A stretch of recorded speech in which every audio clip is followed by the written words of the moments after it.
There are so many signs and symbols in the world, especially in cities, and a vast amount of information in newspapers and on our phones, such as these images of graffiti over here, where the graffiti artists use lettering as well as all kinds of symbols, and the graffiti gets layered over by other graffiti and disappears or gets painted over. So things are always changing.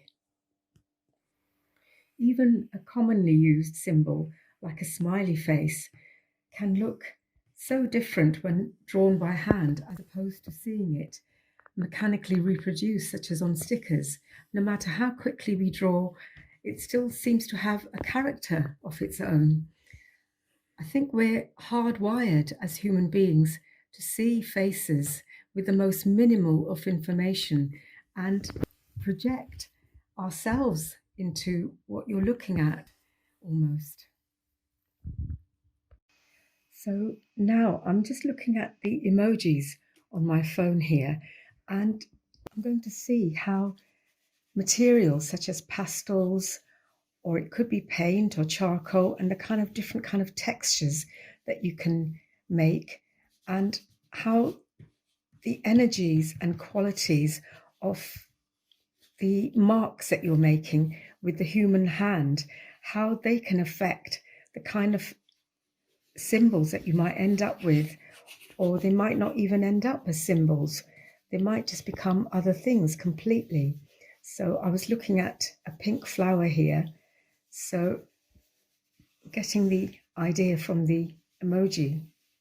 Here I've got some paint, and I'm just looking at a picture of a tulip, which is one of the emojis here, and just drawing the flower, painting the flower shape.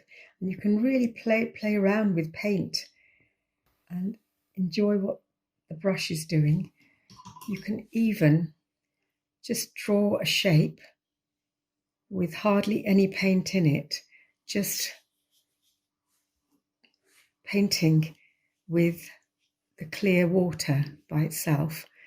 And then if you dip a little bit of colour, you can let it spread, and that creates a really nice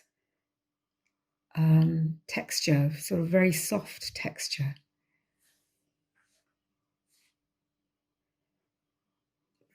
And let it kind of swirl around so it looks really, really soft. And perhaps allow some of the paint, some of the colours to blend together. So that's a heart shape, and very different to the kind of symbol that I'm looking at on my phone. Because it's my own painting, I can do anything I like to it. So get different kinds of effects.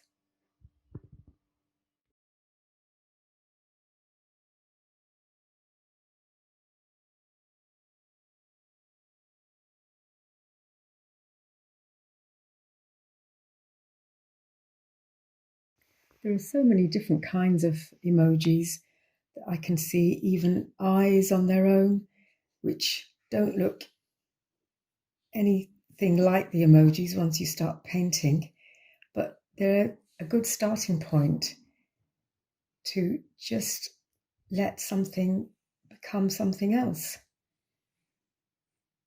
You can use different kind of techniques with paint.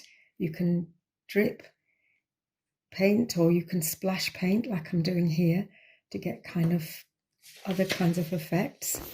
If you want to paint to drip on purpose, you just need to use it a bit more watery. So this kind of starting to look like perhaps tears coming down from somebody's eyes, or perhaps not. Maybe it just looks like somebody looking at something. I didn't know that was going to happen, but just play around as much as you like. So that's become was an eye, but it's now starting to look perhaps like a fish. So you can create your own symbols. So maybe waves. That's almost like a symbol as well. So when you're sending an emoji in a text message, they're usually in a straight row. And of course, you can use digital technologies to make a picture with emojis just on your computer, and you can vary the size of them, put little ones next to big ones and so on. But what really interests me is how just drawing emojis and using different kinds of textures and using your own hand can make them look very, very different. I'm just thinking here of a basic smiley face. So it's starting off as a smile, but it can become maybe a frown or an open face. How you can change the expressions and give it a lot more feeling and emotion by using your own hand and using different kind of textures.